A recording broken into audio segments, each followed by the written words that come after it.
Hey, folks, we appreciate you being here at the Voice of College Football. The intention here is to run through power rankings and scenarios this morning. And typically we would post videos, but what's happened over the last few weeks is I take notes, chart games, do all that all over the place. And with all the team channels and all the live streams and all the videos we do and all the interviews, had a chance, an opportunity to fulfill the work that I've done to complete the videos. So we did post an ACC power rankings here at the Voice of College Football right here on the main channel. Check it out. We're going to go through as many conferences as possible. And then if we have time, we're going to take your phone calls. But we want to run through. So basically, I'm treating this as a video with power rankings and scenarios as we head toward week 12. Appreciate you being here.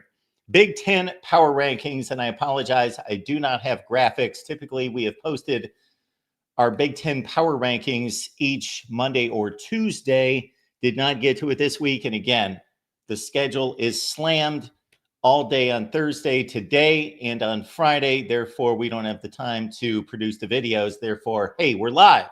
So appreciate you being here. Number 18 in the Big Ten is Purdue. They're 1-8. They just got blown out by Ohio State. They are the firm choice for last in the Big Ten. They are the one team that I have basically said they're the worst team in the conference, and then they're going to have to move me off that position. They have been the worst.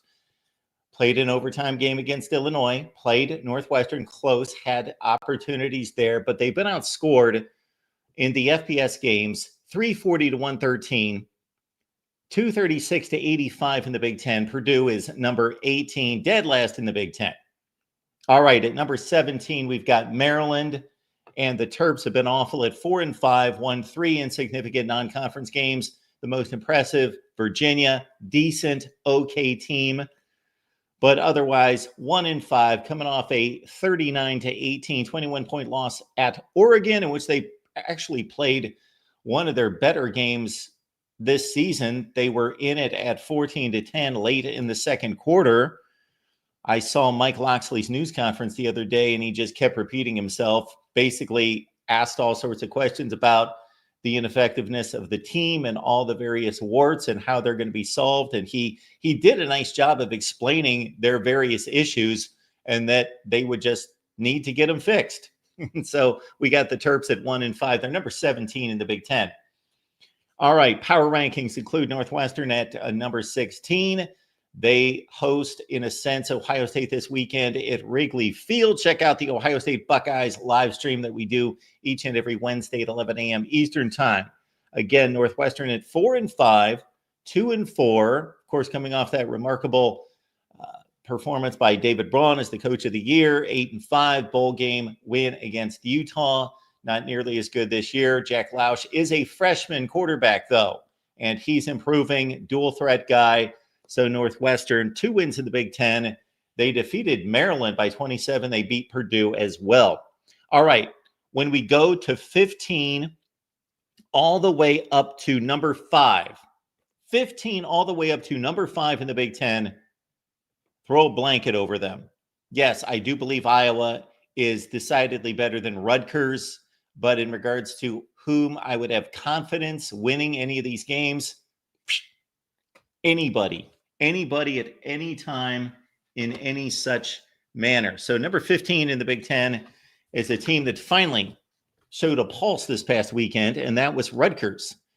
They had looked atrocious since September. They got off to the 4-0 start. They lost every game since, typically got blown out and dragged around the field. They beat Minnesota this past weekend.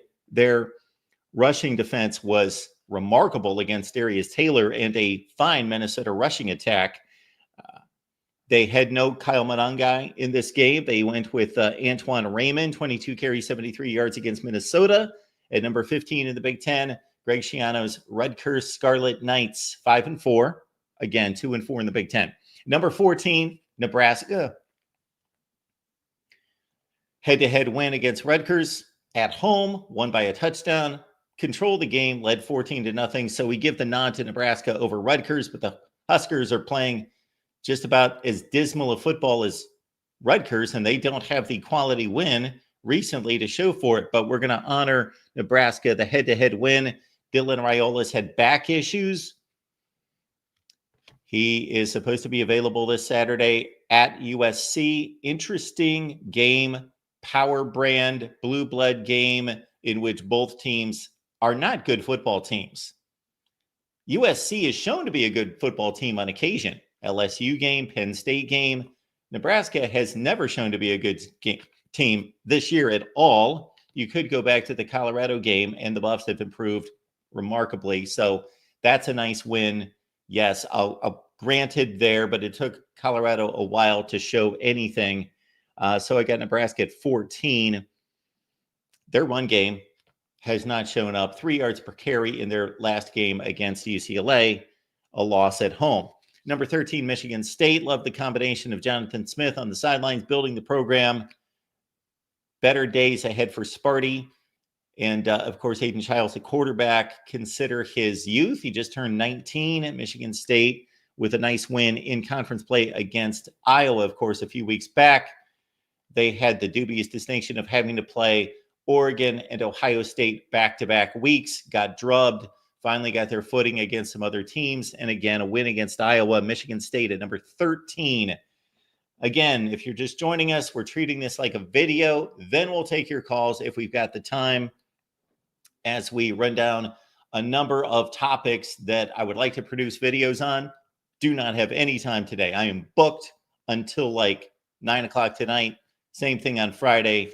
So we are doing this in live stream form and getting it all out to you. Power ranking scenarios across the board.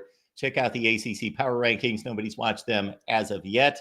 They are posted right here. We've got Wisconsin at number 12. Badgers 5-4, 3-3 in the Big Ten. Consider the 3 wins are against Purdue, Rutgers, and Northwestern. Those 3 teams are 4-14 in the Big Ten. So Wisconsin has defeated 3 teams that are 4-14. Their 3 losses looked better a few weeks ago, but Penn State, USC, Iowa, they're only 11-8 in the Big Ten, and of course that's carried by Penn State. Braden Locke has not been the answer in replacing Tyler Van Dyke. Unfortunately, he went down in the first quarter, first drive of the game against Alabama way back. The rush defense for Wisconsin is 91st in the country. Did you ever envision a day in which a Wisconsin front 7 would be 91st in the nation in rush defense? Crazy. All right, let's continue with our Big Ten power rankings. We've got USC at 11. Of course, they took it to Wisconsin, even though they're 2-5 in the Big Ten. Again, I will say this until the season's over and probably well beyond that. Highest ceiling, lowest floor combination. Obviously, they don't have a higher ceiling than Oregon or Ohio State, but combination, high ceiling, low floor, USC. Of course, the evidence. Beat LSU, good football team, top 15 team in the country. Took Penn State to overtime, outplayed them the entire afternoon, but can't close out the games, can't win the games. 2-5 in the Big Ten. They're going to Jade Mayava against Nebraska, and pardon me, it's the first thing in the morning, so the speech may not be the best. Jade Mayava in the game against Nebraska, and Miller Moss to the bench. Interesting call there. 3 games left, Mayava versus Moss, and then they go into the offseason, and if there aren't any transfer opportunities that they seek, if they're comfortable with a quarterback battle going into next season, there you go. At number 10, you got Michigan coming off maybe their best performance of the season in some ways, in which they came back in the second half against Indiana. The Michigan defense was the Michigan defense. They gave up a couple drives and big pass plays downfield, and then they clamped down. They got after the quarterback, Curtis Rourke. They gave up 18 yards in the second half, Michigan, on 25 plays to that Indiana offense. However, when you don't have an offense yourself, then you can't come back and win when you give up 20 points. So Michigan falls to 5-5. The offense is horrendous. They had 25 carries last week between Donovan Edwards and Khalil Mullings. two very talented, very different running backs. So you would think you would get an explosive play between Mullings and Edwards. Edwards, the guy that, boom, can hit the home run, does on occasion. Mullings, the grinder, the guy that pushes it. 8-yard run for Michigan last week. That was their most explosive running play in 25 carries by two really good running backs. Bad. And of course, we don't need to address the quarterback play here. We've done that about 1 million times. It's bad. Number 9's Washington, head-to-head win against Michigan, of course. They're 5-5, 3-4, just like the Wolverines. Did not see the game against Penn State. They lost 35-6. Washington has some decent efforts this season at 3-4 in the Big Ten. They went to Iowa, played really well for a half, got blown out, and just worn down, beaten up, out-physicaled in the second half. The loss to Rutgers doesn't look great now, although they accumulated over 500 yards total offense. Washington's not a bad team. They lost to Indiana. They've had to face some of the better teams in the Big Ten, and lo and behold, Oregon's coming up in a couple weeks. Okay, we got UCLA at number 8. What a renaissance for the Bruins. Love it. They were 1-5 with a win against Hawaii and really no competitive losses until that final loss when they showed, okay, maybe this team's ready to do something. Took Minnesota to the wire. Minnesota was on a roll. UCLA took them to the wire, to the final 20 seconds of the game at the Rose Bowl. Then they go out 3 time zones away. They beat Rutgers. 2 time zones away, beat Nebraska. Then, of course, the win against Iowa. So UCLA's on a roll. I think right now, the way they're playing, they're better than the 8th team in the Big Ten, but they have risen from pushing Purdue. There being an argument between Purdue, UCLA, worst teams in the Big Ten, to number 8 in the Big Ten, UCLA. Deshaun Foster doing a heck of a job. They've got the 7th best rushing defense in the country. All right. We've got Illinois at 7 coming off a bye week. They're 6-3, 3-3 in the Big Ten. So close to being better than that, although they did win, of course, an overtime game against Nebraska, and they survived an overtime game against Purdue. Good, solid football team. Nothing spectacular. Excellent secondary. Luke Altmaier progressing at quarterback, but not a superstar by any stretch. Number 6 is Minnesota. Maybe the most disappointing team in the conference this past weekend because they were rolling. Rough start, close losses, down to the wire. North Carolina, Michigan, blown out in the second half against Iowa. They had a 2-3 record. Then they reeled off 4 straight wins. Some solid wins. USC included. So they roll off those wins, and then they go to Rutgers, and they've got a lead with 5 minutes left in the game. They blow it, and so there goes the win streak, and they lose to – so you take the hottest team in the Big Ten against the coldest team in the Big Ten, and the hottest team in the Big Ten had a lead in the fourth quarter, and they blew it. On a fumble by the tight end, Jamison Gears, Darius Taylor only at 28 yards rushing against Rutgers, so Minnesota suddenly could not run the ball against what has been a poor rush defense. And Max Brosmer had to throw the ball 45 times. That is not Minnesota football. They lose. And again, most disappointing loss, I think, of the schedule last weekend. Minnesota at number 6, Iowa at 5. And this is where our bunched up teams stop, because we thought that Iowa was a much better team for most of this season. Then, okay, they've lost to UCLA and Michigan State now. So they're not a really, really good team. They're a decent team. The defense is not elite anymore. It's really good. It's good. It's a top 25 defense, probably. Maybe it's not even that good. When you really consider, UCLA had the worst rushing offense in the Big Ten, and they ran it down Iowa's throats. They turned the ball over at the goal line twice in the first half, should have had 31 points, and still beat Iowa last weekend. What's amazing about this situation is that Iowa, over the past 4 seasons or so has had regular seasons of 9-3, 6-2, 10-2, 7-5, 10-2.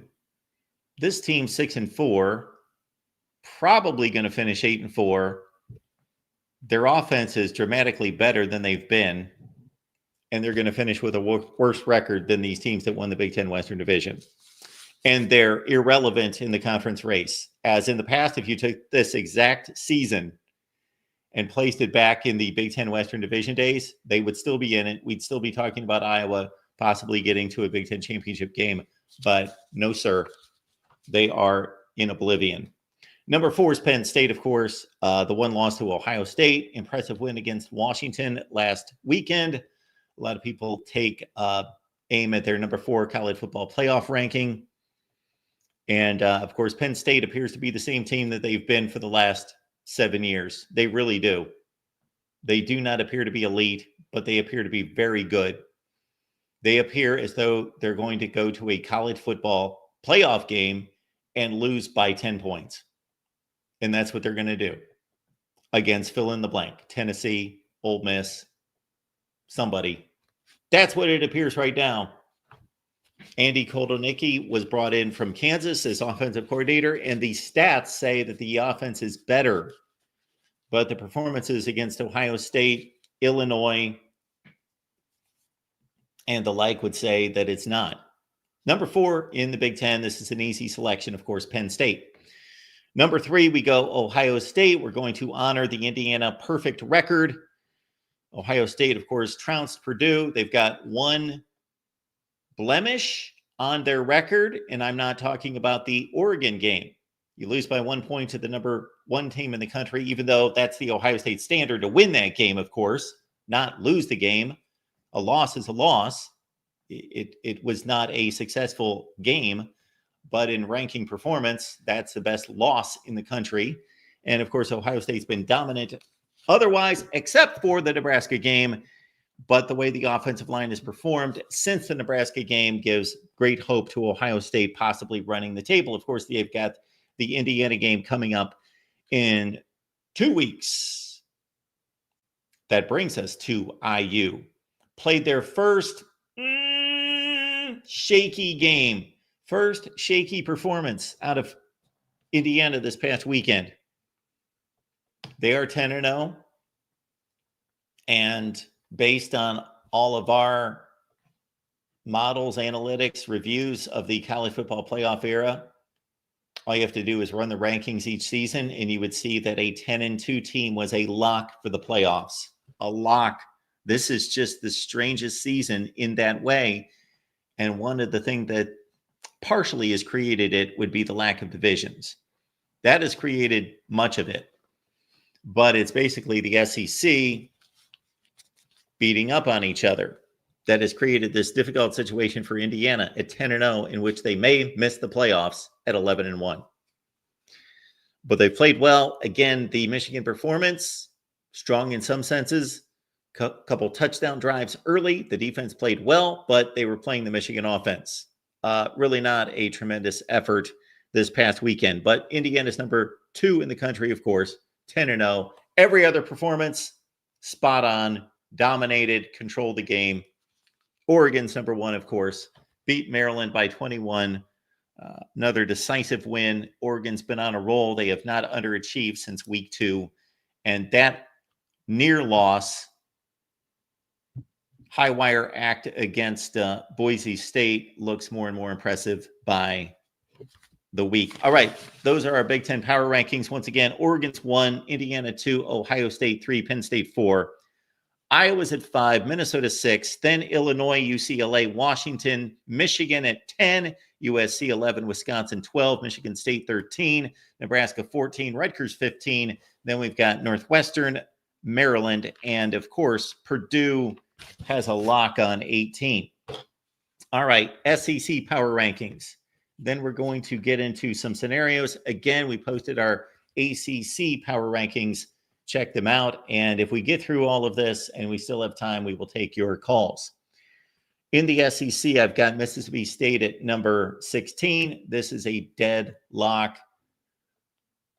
Lock it in. This is Mississippi State's worst season since 2006 when they finished 3-9. And based on their final few games, they may finish 2-10.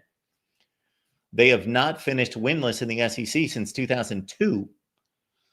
They are playing a little bit better in recent weeks, but Mississippi State is clearly the worst team, much like Vandy most of the time, the Bulldogs. And this is a program that has basically lived in 7-5, 8-4, 9-3, and going to decent bowl games for a long time, for the better part of 30 years. So this is a better program than I think most people realize, and have played better than most people realize.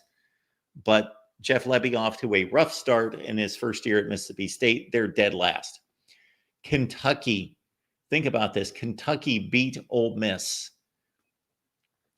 This is a program, obviously, that Mark Stoops saved from the rubble reclamation project. Did a great job initially, but they have stagnated. This could be your wild card firing of the offseason. This could be it right here. Mark Stoops, Kentucky. Okay, you got us to a certain place. A lot of 8-4s, few 9-3s. Great. But now it's been 7-6, 7-6, and we're headed toward what? 3-6 right now. And looking at more difficult games, Kentucky could finish at 3-9, 4-8. Brock Vandegrift at quarterback, not working. Gavin Wimsatt, the runner, not quarterback, at Rutgers. He's been the recent choice at quarterback. Kentucky's bad, number 15. Auburn. 6-7 last year under Hugh Freeze in his first season. Did not choose to go out and get a quarterback. And Auburn started the season by losing to Cal in their first FBS game. And that basically told us what we needed to know about this football team. They turned it over 5 times, and they have been a turnover machine on offense. The turnovers have gone down to a certain extent, but they can't win games. They've got one win this season, and I believe it's against Kentucky. So Auburn is one of the teams in the nation that has lost the most games in which they have been favored this year. Arkansas, Vandy, Oklahoma, and others. Auburn, just a huge, enormous disappointment. The biggest disappointment, I believe, in the SEC. Yes, Auburn, not even close. Okay, number 13, another disappointment, certainly, but I think based on the schedule, and then we also have to consider this team has an excuse that Auburn does not, and that's the injuries have been super impactful. Playing their 5th wide receiver as their number 1 guy for almost the entire season. Offensive line beat up Oklahoma, of course. 5-4 overall, 1-4 in the SEC. And they've got a closing game against LSU. I've not looked at the schedule. I don't have it here to see who they've got coming up. And I actually wanted to post the standings as we were running through these power rankings. So what we're doing here, folks, is I don't have the time to produce videos either on this fine Thursday or on Friday. Therefore, we are going to go with a live stream to get through all the notes I've taken and everything I attempt to do each week in giving you power rankings for every conference. I know many weeks I've only gotten to the Big Ten, and people probably think, oh, he only cares about the Big Ten. No, my intent is to get to every conference with power rankings and also championship scenarios and college football playoff scenarios. But too many obligations on all the other team channels has taken me away from that. Don't have time to do it. So voila, live stream. All right, let's continue with our power rankings here. So again, Mississippi State 16, Kentucky 15, Auburn 14, Oklahoma 13, Florida's at 12. Actually have played better than expected. 4-4 after 8 games. Look at the effort against Georgia. I know Georgia's not vintage Georgia, but they outplayed them. It came crashing down in Austin last weekend, but with a third-string quarterback and losing their top 4 cornerbacks, kind of difficult to take on those Texas weapons. So Billy Napier, given the vote of confidence and the assurance that he'll be back in 2025, I think they tried to save the recruiting class with that move. Otherwise, I don't understand it exactly. I would have liked to have seen, if I'm running the show at the University of Florida, the final 3 games of the season against 3 of the best opponents on the schedule to see, are we going to compete or not? But I guess they've seen enough at Florida to understand we have confidence in Billy Napier, or his buyout's too large. So at number 12 is Florida. Okay. This is the best 11th best team in a conference. Mizzou. I know they're not great. I know that they're, oh shoot, you know what? Okay, we're going to have to freelance this. We're going to have to freestyle this, I should say. Yeah, we're going to have to freestyle this one. Let me look at the standings. We've got a messed up list here. All right. So why don't we just start from the top? Your number 1 power rated team in the SEC right now. Wow.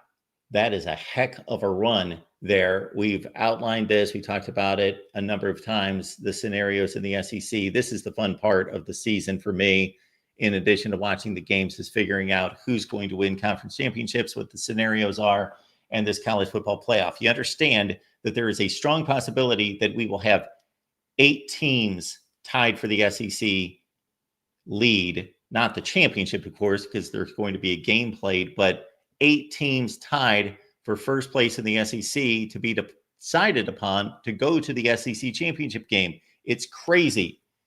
You see at the top, Tennessee's got 1 loss, Texas A&M and Texas. So if Georgia beats Tennessee and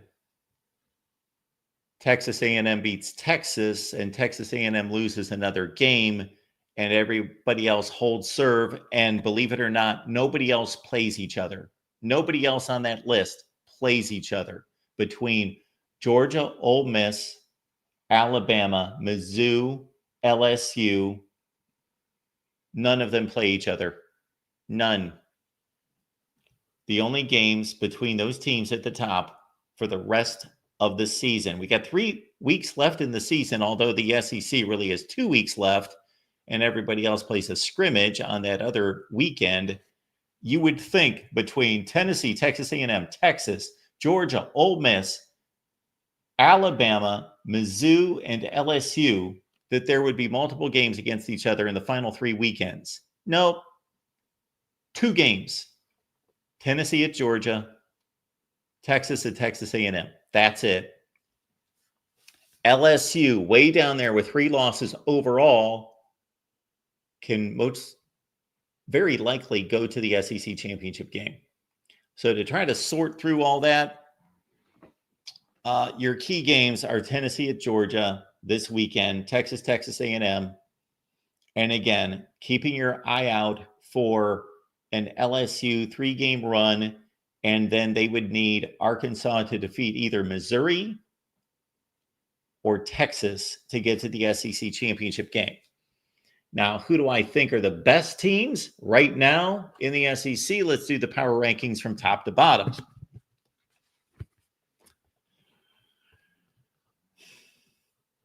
I'm going to honor the Tennessee win over Alabama. Say Tennessee's number 1 in the SEC. I'll go Tennessee 1. Again, they've got the best record in the conference. You see it right there, tied with Texas A&M. Did not win or did not lose a non-conference game.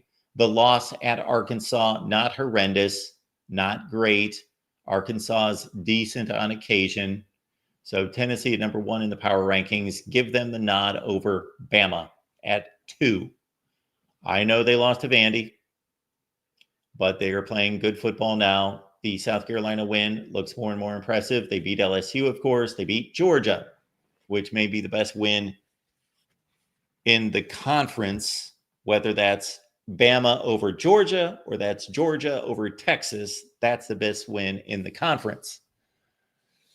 Or maybe it's Arkansas over Tennessee.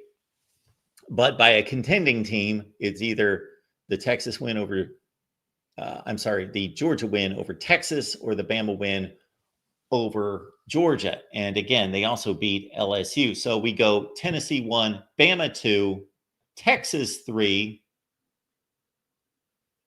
And of course, the Longhorns have a direct path to the SEC championship game if they just win their final 3 games and finish 7-1.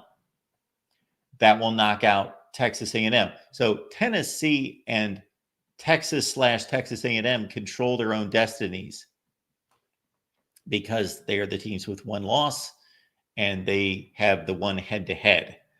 So we could have Tennessee, Texas A&M. We could have Tennessee and Texas if those teams take care of business.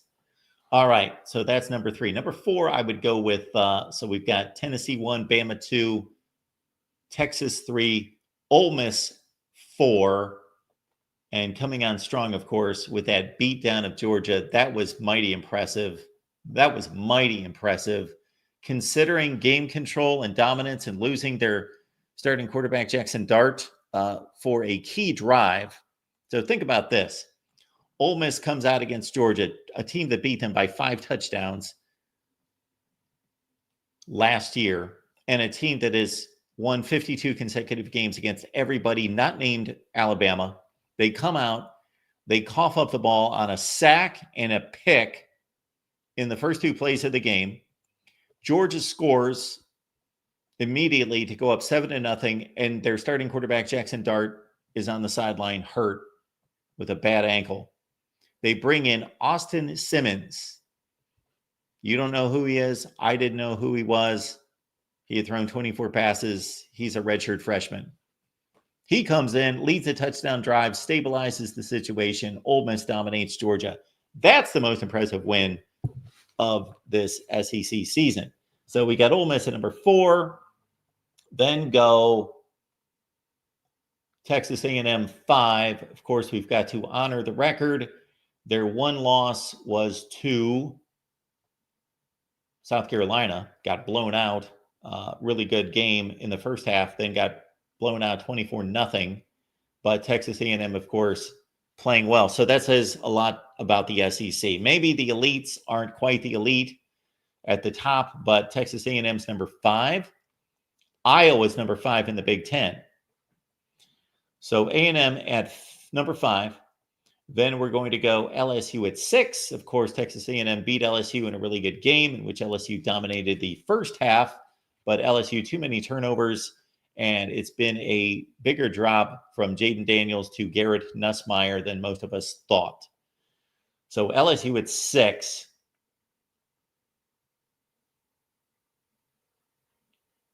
Then we've got to go, who am I missing? Mizzou at 7. They play South Carolina this weekend. That will be a good game, and that might be the end of Mizzou. Mizzou does not look the part, but they only have 2 losses. They're not ranked high in the college football playoff rankings, and they shouldn't be, because when they've lost, they've gotten just completely smashed. But no Brady Cook and other injuries. They lost their starting running back for a few games, Nate Noel. So Mizzou's had some difficulties dealing with a number of injuries, and they really have no impressive wins. Maybe Vandy in overtime is their best win. Okay, so Mizzou's next, and then we'll go South Carolina, although I really believe South Carolina to be the better team, and you know what? They have played better. South Carolina's only played 1 bad game this year. They were not completely blown out by Ole Miss. They lost by 24, but it was kind of a slow burn, 24-point loss. Otherwise, South Carolina has played really well.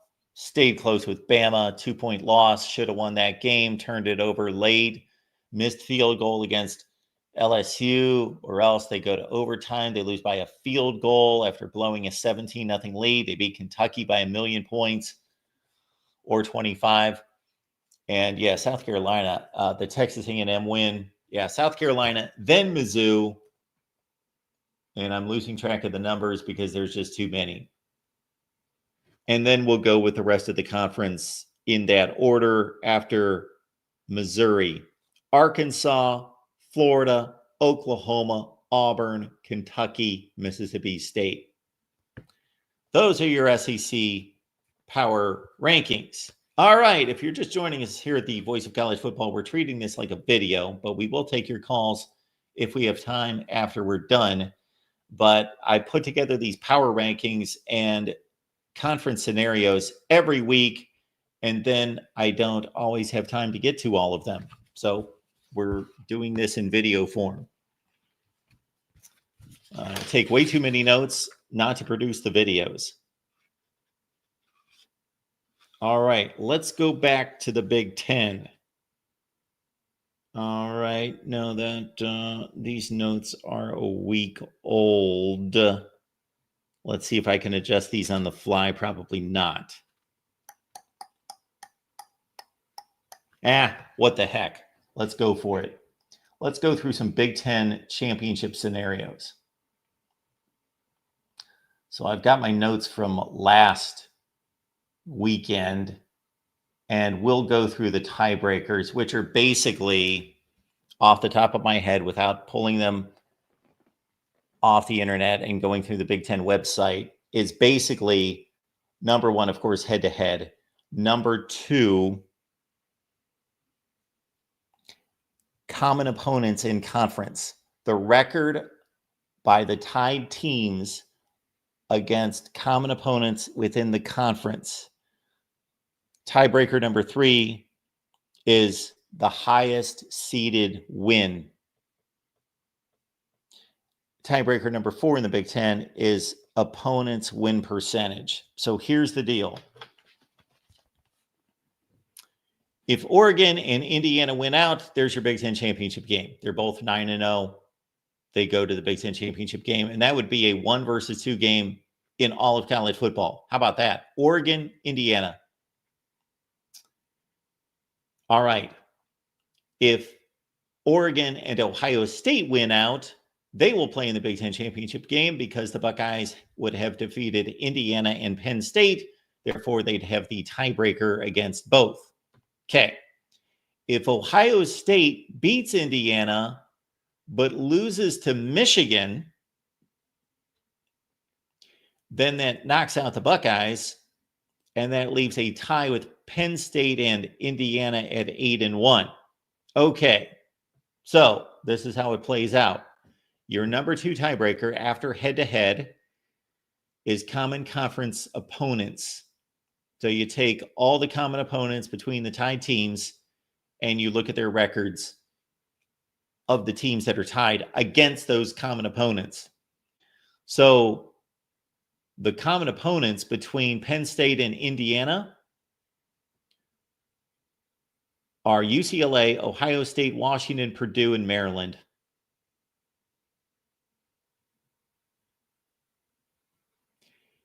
And of course, since we're running into the same issues with the tiebreaker system as we would back when we were talking about the Eastern Division landing in an 8-1 tie between Ohio State, Michigan, and Penn State, having each one defeated the other and being 8-1. Basically, your tiebreakers, some of them you just automatically throw out because you have no other losses to go to. The two teams lost to the same team, and they didn't lose any of their games. So that's the deal with Penn State and Indiana. Under this scenario, they would have both lost to Ohio State, and that's it. So these common opponents are obviously, they're going to have the same record because they beat all of them except Ohio State. So 4-1 for both Indiana and Penn State against Ohio State, UCLA, Washington, Purdue, and Maryland. Okay, next.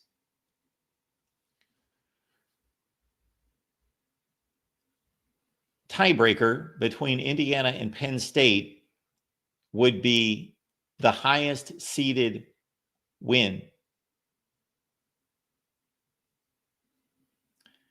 So they both lost to Ohio State. And if we look at the Big Ten standings, let's see.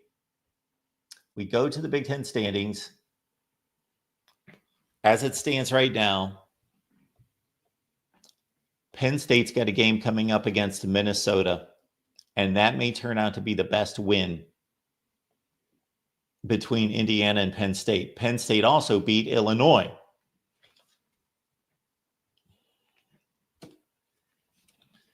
Indiana did not defeat any of those teams. Their best hope is Washington. Their best hope is that Washington closes out and wins the rest of its games to finish 5-4 in the conference, and that becomes the best win. But for right now, Penn State looks to be in much better shape in a tie against Indiana because of the best win in the conference. Okay. Now, so that's fairly clear cut. And if we've got to go to opponent's winning percentage,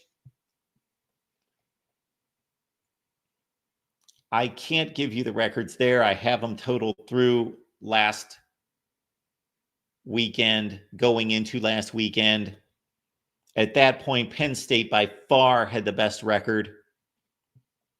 So really, I can look at it right here and tell you that if it comes down to opponent's winning percentage, Penn State's clearly way above Indiana and will finish 5 or 6 games better there. So Penn State's got these tiebreakers down against Indiana. All right, what happens if Oregon loses a game? Now it gets interesting. If Oregon, and of course they can only lose to Wisconsin or Washington, okay, and I've got to adjust some of the figures I have here because they beat Maryland. So the common opponents between Oregon, Indiana, and Penn State, if Oregon drops a game and they tie Indiana and Penn State for first place, then you've got Oregon, Indiana, Penn State all playing common opponents: UCLA, Ohio State, Purdue, Maryland, and Washington. So this is what it comes down to. Oregon beat Ohio State. Indiana and Penn State did not. Therefore, if Oregon loses to Wisconsin, that is the better loss for Oregon because that's not a common opponent. So if they lose to Washington, then they win this common opponents draw against Indiana and Penn State because they beat Ohio State and the other two lost to Ohio State. However, if Oregon loses to Washington, then we got everybody at 4-1 between Oregon, Indiana, and Penn State. Why did I not bring Ohio State into this? Because it's clear cut. If Ohio State wins out, and even if Oregon loses, they tie Oregon, but Oregon is the number 1 team. They'll get to choose what jerseys they wear because they'll be the number 1 seed because they beat Ohio State head-to-head, but Ohio State's still going to be in the championship game, so it's not going to matter. They'll be the 2 teams in the championship game, but again, Oregon will get to wear the home jerseys or whatever crazy jerseys they want to wear for the Big Ten championship game. Maybe there'll be some kind of I don't know, alternate of the alternate of the 5th alternate jersey divided by 18 to the exponential nth squared alternate jersey that Oregon will choose for its historic first Big Ten championship game. Okay. So, all right. Then, because that common opponents situation most likely is going to be tied between Oregon, Indiana, and Penn State, we go to the next tiebreaker. Who had the best win? Well, that's obvious. Oregon over Ohio State. They have the highest seeded win by far. They win the tiebreaker. And if we've got to go to opponents' winning percentage between Oregon and the other 2, that's going to be extremely close. And obviously, we still have 3 weeks to play. Most teams have either 3 games or 2. And it's going to be very close, except Penn State's got the lead. Penn State's got the lead on Oregon and Indiana in terms of strength of schedule by about 6 to 8 games. But Indiana and Oregon both played equally awful schedules. Okay.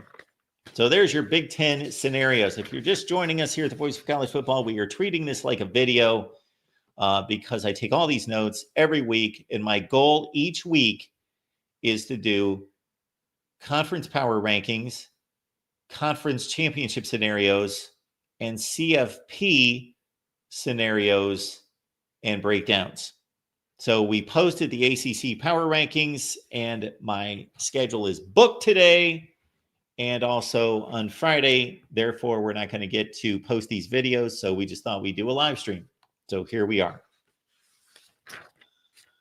All right.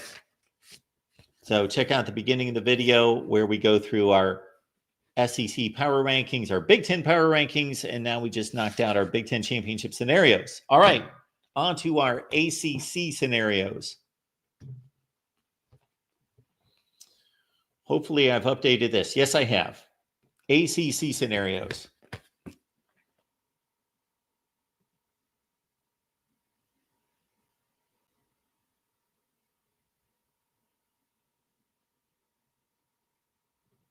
And again, our ACC power rankings have been posted, so check those out. Want to make sure I didn't miss any comments. Any comments from anyone? No. Okay. In the ACC, it looks like this. Miami lost last weekend to Georgia Tech. SMU is the only undefeated team in the conference. Obviously, if they win out, they go to the ACC championship game. They have games against Boston College, at Virginia, and Cal. And even though it looks like SMU's in the clear, consider they've only won 5 of the 8 games that they need to in the ACC. Okay, Clemson 6-1. They play at Pitt, and that's their last ACC game. Their final 2 games, Clemson, are against the Citadel, as they take a page from the SEC playbook, and South Carolina. Miami's got 2 games left. Wake Forest after their bye week, and Syracuse on the road. So right now, SMU at 5-0. Clemson and Miami with 1 loss. Clemson 6-1, Miami 5-1. So who would go to the ACC championship game between Clemson and Miami? That would be Miami. Why? Because right now, Miami is the highest seeded win in the conference. That would be Louisville among common opponents. Well, they just also flat out have the highest seeded win, but they also break the tie with the common opponents since Miami beat Louisville and Clemson lost to Louisville. Now, Clemson could overtake the highest seeded win if Pitt runs the table. Well, we can't have Pitt run the table because they need to lose to Clemson, but they do have a game against Louisville coming up, and they play BC, so Pitt could finish 5-3. That would also have Louisville at 5-3, but still among common opponents, Miami's got the edge because they lost to a team that's not involved, and that's Georgia Tech in regards to common opponents. So Clemson needs help. They need Miami to lose to either Wake Forest or at Syracuse. Okay, if SMU loses a game, the breakdown between Miami and SMU, both teams defeated Louisville. SMU defeated Pitt. That most likely is going to turn out to be the highest seeded win between Miami and SMU.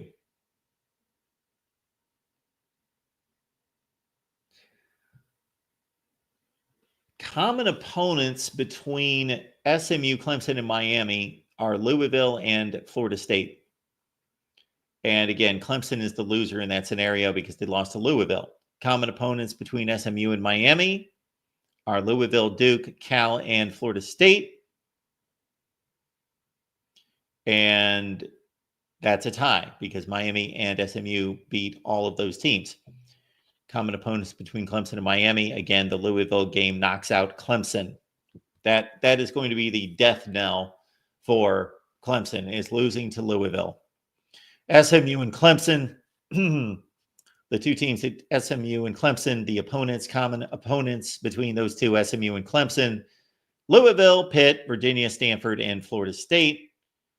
And see, that all depends on SMU and who they lose to. If they lose to Virginia, then we've got a tie between Clemson and SMU. And do I expect any of you to be following any of this at this point? No. Just understand Clemson's in a tough spot because they lost to Louisville, basically. And of course, SMU controls its own destiny. So does Miami.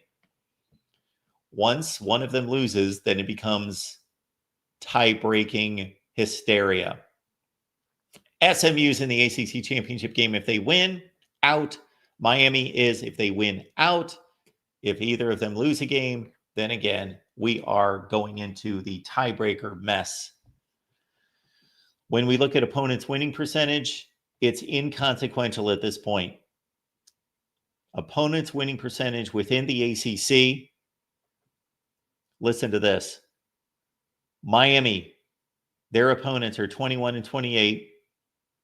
SMU's are 20-29.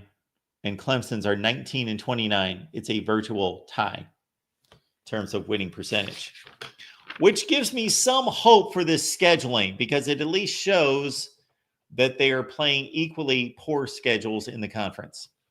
So that's telling us two things.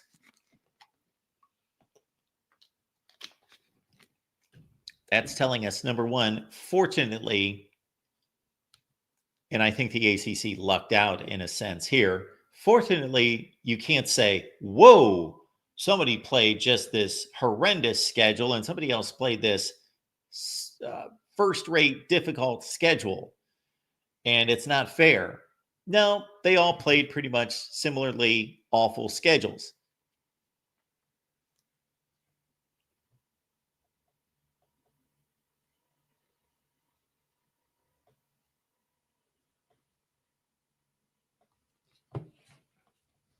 I had another point to make in all of that, but I got caught up in the first point so much I forget what the second point, because it tells us two things about this ACC scheduling. Again, at least they made it fair for those three. This is what it tells you. It's coming back to me now, folks. Hang with me. What it's telling you also, with them all playing teams right now that are 9 to 10 games under 500, and with 2 to 3 more games, that's probably only going to become worse. Those teams are most likely not going to start winning games. They're going to continue to lose games. Therefore, SMU, Miami, and Clemson's opponents' winning percentage is going to be awful. It tells you, number one, again, that the ACC somehow got it right in terms of fairness. But number two, that SMU, Miami, and Clemson are winning almost all their games. Therefore, they've knocked down the records of those teams to a certain extent, because you got to figure SMU, Miami, and Clemson are a combined 16-2 in the conference. Therefore, these teams that they are playing, SMU, Miami, and Clemson in the ACC, that are a combined 26 games under 500, SMU, Clemson, and Miami account for 14 of those 26. So they're still playing bad schedules. And that brings me to my final point, that it makes sense that teams that are competing for the conference championship played easier schedules. That helped them play for the conference championship. Miami didn't have to play Clemson, nor Clemson Miami. Miami did not play, well, NC State was supposed to be a good team at the beginning of the year.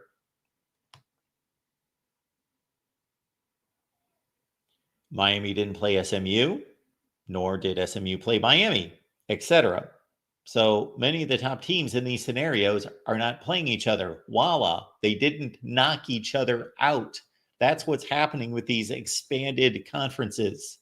You have teams at the top that didn't play each other, because that makes sense, because had they played each other, it more than likely would have knocked one of them down. Okay.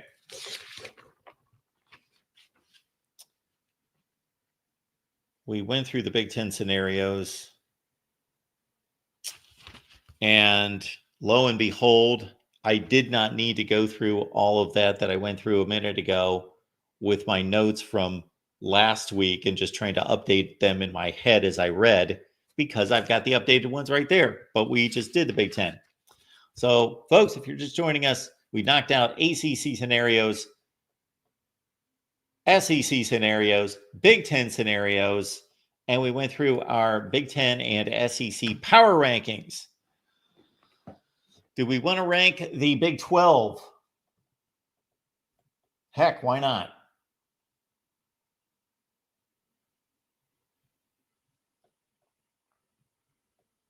Let's go to the Big 12.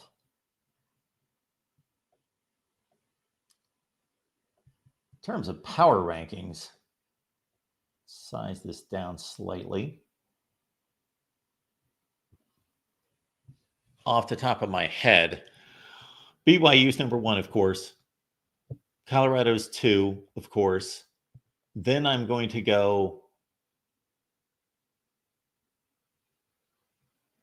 Kansas State 3, Iowa State 4, Arizona State 5, West Virginia 6.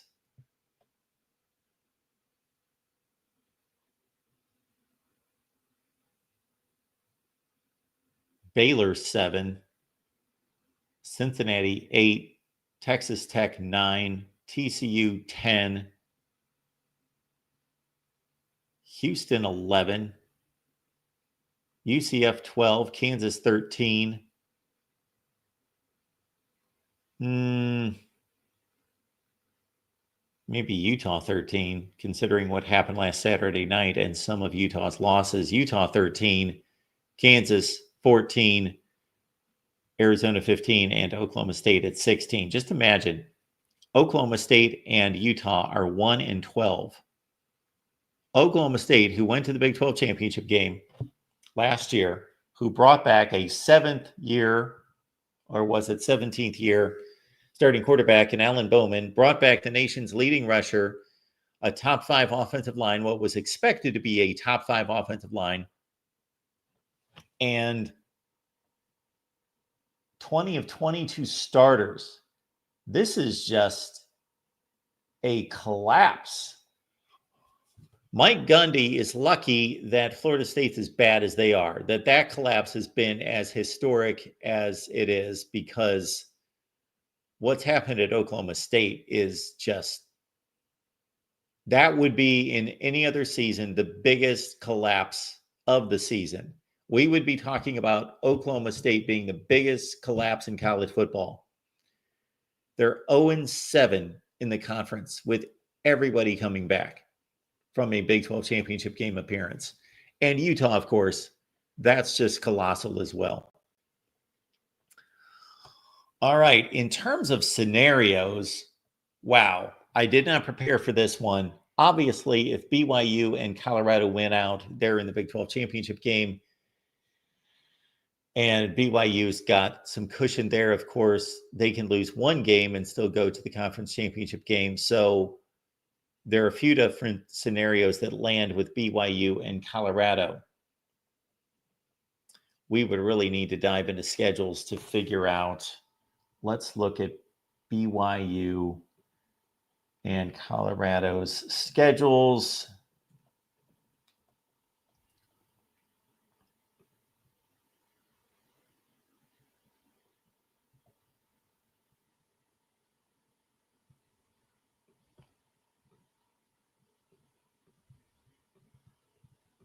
BYU just won this ridiculous game against Utah, which was highly entertaining. BYU's got Kansas. They're only a 2.5-point favorite in that game. They go to Arizona State. That's big. And they go to Houston. But none of those games individually are big, because BYU can lose any one of the 3 and they're going to the conference championship game. So even though with Arizona State playing as well as they are at 7-2 overall, that's not a big game unless Utah loses to either Kansas or Houston. Then it becomes a big game, because then Arizona State can vault itself to the top of the conference, or at least right next to Colorado. Colorado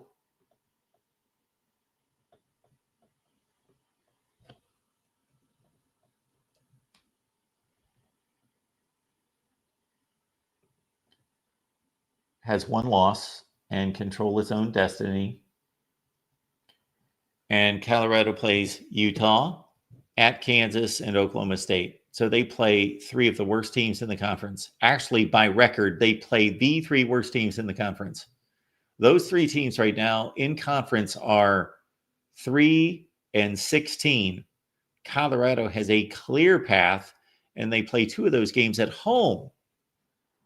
So for all the chaos that some of us root for, it's probably not going to happen because Colorado plays three cupcakes, which at the beginning of the season, that looked like a rugged, just about as tough as it can get in the Big 12 stretch. Utah, at Kansas, and Oklahoma State. But nope. This is how college football changes. The top is the bottom, and the bottom is the top in some ways. BYU went 2-7 in the Big 12 last year. 2-7. And Colorado, of course, was 1-8 in the Pac-12. The two teams that are most likely to play in the Big 12 championship game this year went 3-15 in their conferences last year. Wow. If Colorado stumbles inexplicably, then we've got some work to go through. Although I think they're going to be okay because if they only have one loss in the conference, they didn't lose to the teams that they're going to be matched up against. So let's see. Iowa State, I know they close with Kansas State. They've got Cincinnati, at Utah, and Kansas State. Obviously have to win all the games and have to the win against Kansas State is going to help them in a sense in terms of high-level tiebreakers. And then we've got Arizona State. I'm curious to see. Of course, they play Arizona at the end, and we already know that they play BYU. So Arizona State's got Kansas State on the road this weekend. If they can win that game, that's going to be mighty impressive. Kenny Dillingham's doing a heck of a job. And if they go to Kansas State, and then they got BYU. If Arizona State beats Kansas State and BYU, even if they don't get to the Big 12 championship game, they will have made a statement. If they close out with 3 wins and go 10-2 and they miss the Big 12 championship game, if Arizona State, they're not going to get a playoff spot, but still, they would have a 1-score loss to Texas Tech, a 10-point loss to Cincinnati. They will have defeated really nobody that good, unfortunately for them. They still have yet to, their best win is Kansas or Utah. So they're playing the best teams in their schedule the next 2 weeks. But still, what Arizona State's done is still a really nice turnaround. But yeah, so Arizona State, if they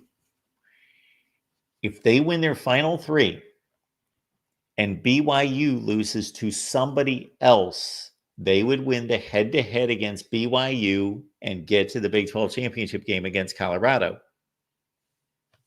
That's what would happen there.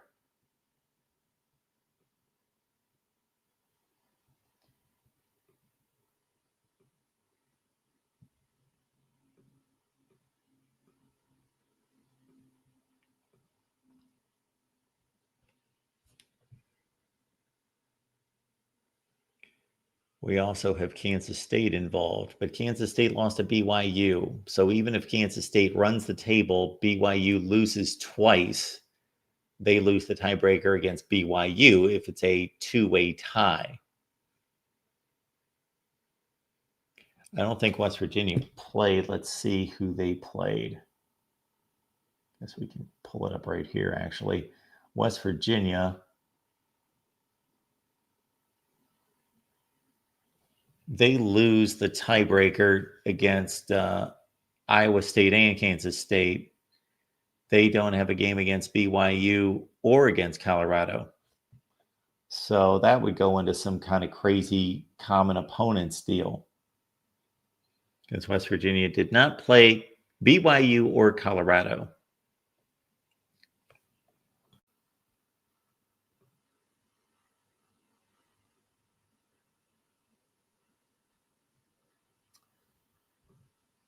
All right, folks, we've gone through all the conferences. We've done power rankings for all the conferences, and we broke down the situation in each conference and all the scenarios.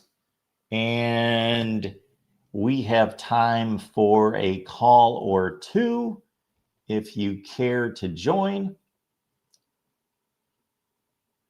And so I'm dropping in the call-in line right now. Got a record coming up this afternoon with Bill Bender of Sporting News, so be looking out for that. We're going to release that most likely Friday morning. I will not have time to get that together soon. So Friday morning, we've got Bill Bender, Sporting News. We have recorded with Bill the last several months, and that's always a great conversation. So again, Bill Bender, Sporting News, and maybe we'll go live in future weeks, but we will record this afternoon and release that on Friday. Hey, Rob, what's going on? Hey, Mark, how you doing? I'm doing well. How are you? I'm good. It's good to be able to catch a show. I've been working overnights for the last week, so I haven't really been able to get on. Well, but I was listening. Here. Yeah, thanks. Yeah, I was listening and watching your videos. So I wanted to take not a shot, but I'm not going to name any names. I don't want to shame any callers. But I was watching a show the other night, and someone was ripping into the college football playoff committee and their choices and this and that, and saying it's ridiculous and preposterous, and that blah. It's like, look, the committee they don't have an easy job, and B, I think they're doing pretty well. Even Greg McElroy from ESPN, he's saying they're doing an adequate job. I don't agree with everything the committee does. I don't think anyone does, but I think that for the most part they've got it pretty well. They've got it, okay. And I also want to apologize as a Notre Dame fan for other Notre Dame fans, particularly. I don't know if I want to name drop anybody. Well, Brian Driscoll, right? I watched the Notre Dame show the other day, and he is just hyper fixated on Penn State, and he thinks they're overrated and this and that. And I get it. Like, yes, Penn State is ranked 4. I think I personally also agree that that's probably a bit high. However, you can't throw stones at another team, when you live in a glass house. Like, Notre Dame has the worst loss of anybody in the playoffs to NIU. So you can't sit there as a Notre Dame fan and say, oh, Penn State's overrated. Yeah, they don't really have any good wins, but they also have a much better loss than Notre Dame has. So I'm fine with where Penn State's at. I'm pretty much fine with the committee for the most part. I think there's some things that I would personally change here and there. But to anybody saying that the playoffs is a bad idea and we need to go back to the BCS, I think that's ridiculous. Okay, I'll take off on a few things there, Rob. Brian's amazing. I love having him on. He's doing me a favor by appearing every week. So I appreciate Brian, and he is one of the guys that I highly respect in this business. We just got to a point with this debate last night about Penn State where it just went on and on and on and on, and there was nothing else that was going to be stated. We combed through every win and every loss, and from a zillion different angles. And so I'm guessing that you're referring to when he was on with me last night. Yes. Now, the point that I'll make to extend on your point is that Northern Illinois loss is not just the worst loss by anyone close to them in the rank, by anybody that's ranked. It's the worst. Like, it doesn't even, like, we don't have to even sit here and think about it and go, okay, let's stack up these losses. Who's got the worst loss? No, it's the worst loss by anybody, like, that's not even close to playoff consideration. 3, 4 loss teams. Nobody has a loss like that. So it's such an egregious loss. So that's part of it. And then the Indiana respect or the Indiana support that they've won all their games. Well, Penn State did the same thing other than running into Ohio State, who might be the best team in the country. So Penn State is not impressively, but taking care of business in a similar fashion as Indiana, other than having to play Ohio State. So I get that Penn State does not have impressive wins, and many of those wins they had game control. They won the games. They were not seriously threatened, but they didn't go out there and just annihilate teams until this last weekend against Washington. 35-6 is a pretty good beatdown of a team that's not losing 35-6 to these other teams. Right. Yeah, and I typically think that yes, Penn State, Notre Dame's wins are better than Penn State's wins, but their loss is so much worse that it kind of balances out. He's like, so I'm fine with where Penn State's at. I'm fine with where Notre Dame's at. And if you're a Notre Dame fan, look, all you got to do is win the games that are in front of you. And realistically, they've been smashing all their opponents, so they just got to keep doing that. Like, they need to take care of Virginia, Army, and obviously USC. Now, going on to USC, I know you just said a few minutes ago that Florida State is having the worst season of anyone by far, and that's absolutely true. But I think what gets lost in the shuffle a little bit is Lincoln Riley and the USC program. They are in a terrible state right now, like a terrible state, and they're losing recruits because their season has been so bad. I mean, it's pretty dire, I think. So I don't know if Lincoln Riley, they haven't said anything about like him getting fired or anything, but I absolutely think he's on the hot seat. And if they don't have a turnaround season next year, I think he's gone. I agree with you. I think that he's going to survive this season because he just hired a defensive coordinator who's a very respected one, Danton Lynn from UCLA. I don't think it's going to be a situation like a Mike Norvell at Florida State or Brian Kelly post 2016 at Notre Dame, where, okay, we want to keep you, but you're going to have to make changes, big changes. I think that there'll be some tweaks here and there, but yeah, the defensive coordinator spot and the defensive line spot with Eric Henderson, who was brought in from the NFL, are secure. And of course, Lincoln Riley runs the offense. So it's going to be more of they might tweak a coaching position here or there, but it's basically just going to be a do or die, make something happen 2025 for Lincoln Riley, or you're done. Right. Yeah. Another thing I think that's perfectly said by you a little bit ago is you said that there's not like one elite team in the SEC, but the fact that there are so many capable and good teams in the SEC this year is I don't even know how to put it. It's just so strange to me that you can have this like triangle of rocks, paper, scissors, like A&M beating LSU, LSU beating Ole Miss beating Georgia, Alabama beating Georgia. Like, it's just, you can go on and on and on, and these teams are just eating each other, and it's like it's so hard to tell. Like, if for my money, I'm thinking Ole Miss right now is probably the most dangerous team in the SEC, especially after what they just did to Georgia.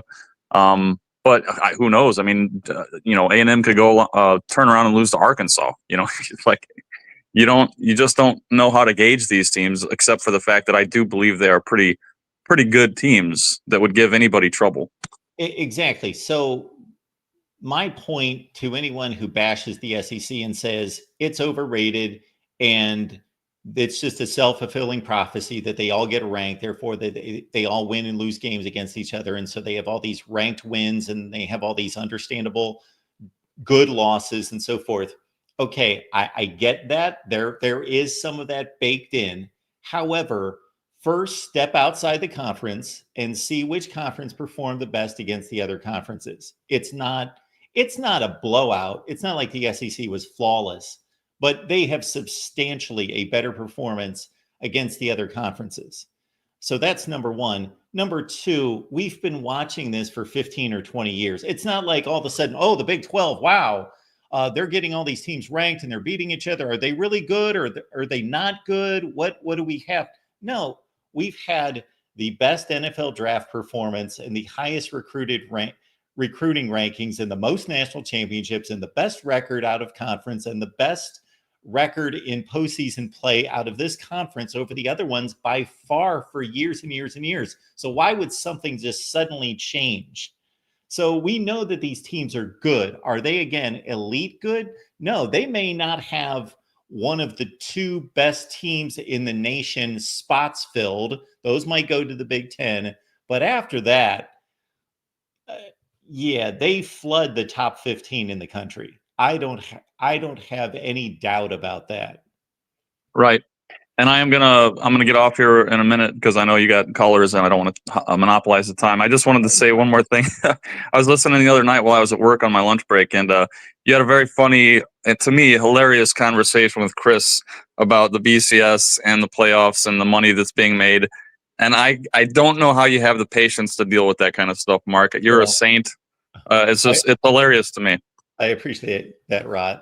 As you could tell, on that particular night, I kind of lost my patience at one point because it's so absurd. And what's funny that I don't think people get is sometimes I'll get comments from people and comments in the chat that you probably couldn't see that Chris knows how to push Mark's buttons. Mark's getting upset. Mark, Chris is a troll. Mark can't see that. And I get comments both in the chat and to that. What people don't understand is if this guy is a troll, which I don't believe he is, and this is the reason why, people think he's a troll and that he's just so absurd because just to get my goat. No, if you would see the hundreds, literal hundreds of, there were comments to the channels, hundreds and hundreds and hundreds, but beyond that, he has personally, to my email, sent me hundreds and hundreds of emails. They're not 3 lines. They're volumes. Just, you could just scroll the screen of information. That's all this stuff that he's put together. Like if he's a troll, then he's working way too hard at being a troll. Right. No, that was just, I just had so much fun with that conversation because the stupidity that was coming out of his mouth was just, it was too much. It was very entertaining for me on the lunch break. Let's put it that way.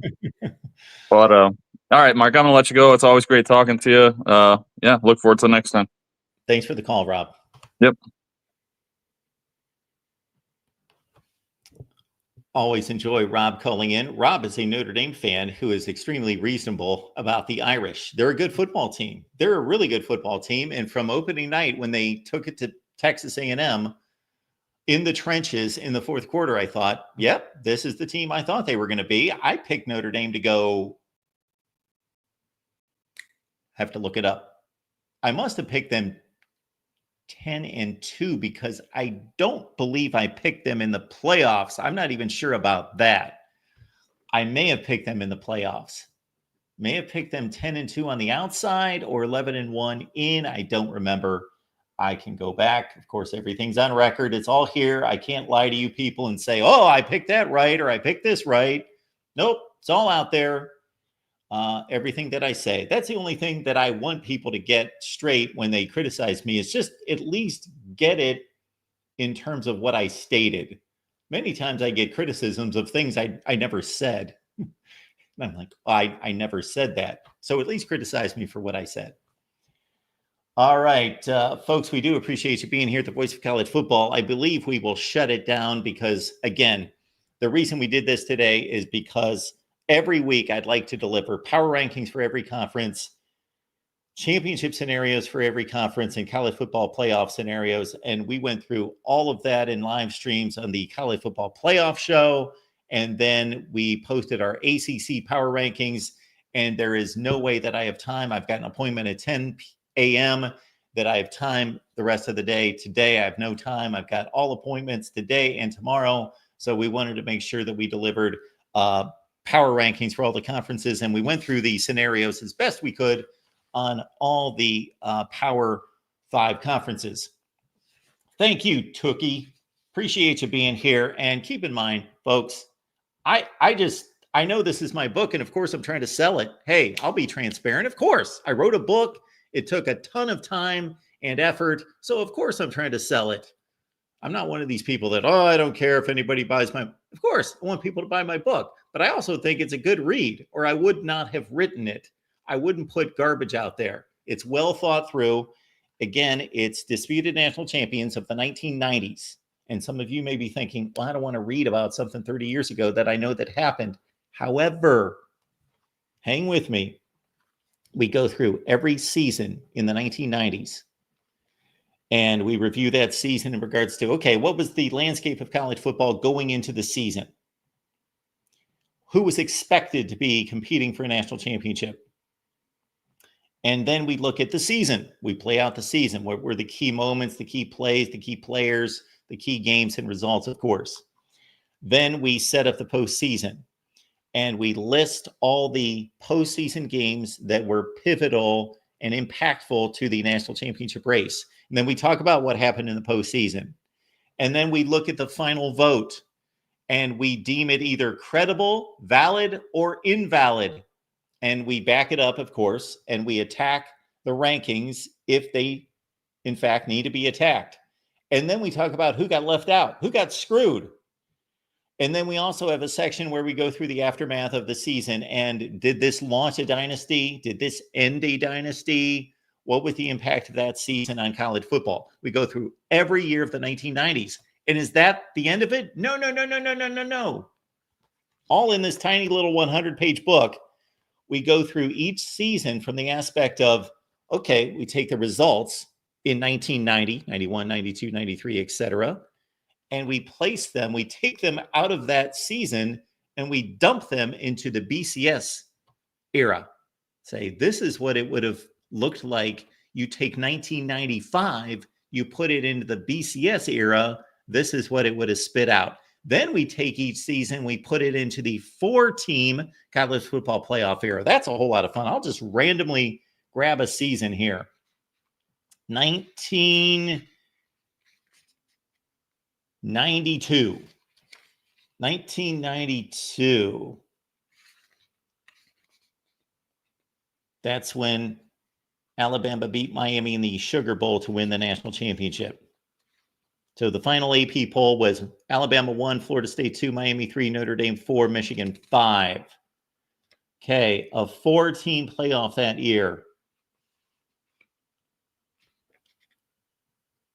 would have been Miami, Texas A&M in a semifinal, 1992, Alabama, Florida State in the other semifinal. A 12-team playoff in 1992. Hawaii would have been the 12 seed. Colorado the 11, Georgia the 10, Syracuse 9, Notre Dame 8, Miami 7, because we've got to honor the conference champions, even if they've got worse records, just like they do in the modern playoff, the 12-team playoff. In 1992, Nebraska would have been the 6th seed, Washington the 5, Michigan the 4, Texas A&M the 3, Florida State the 2, and Bama the 1.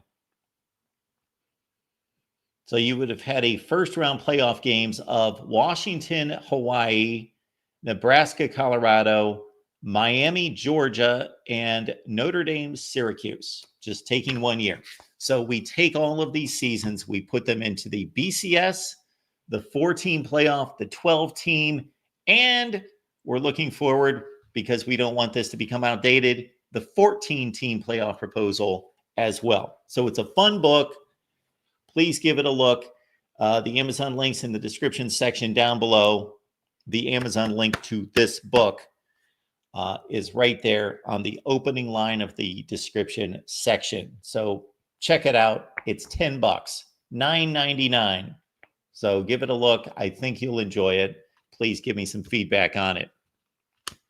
All right. Appreciate you being here at the Voice of College Football. We have a conversation coming up with Bill Bender of Sporting News at 3:30 this afternoon. That'll probably be posted either later tonight or in the morning.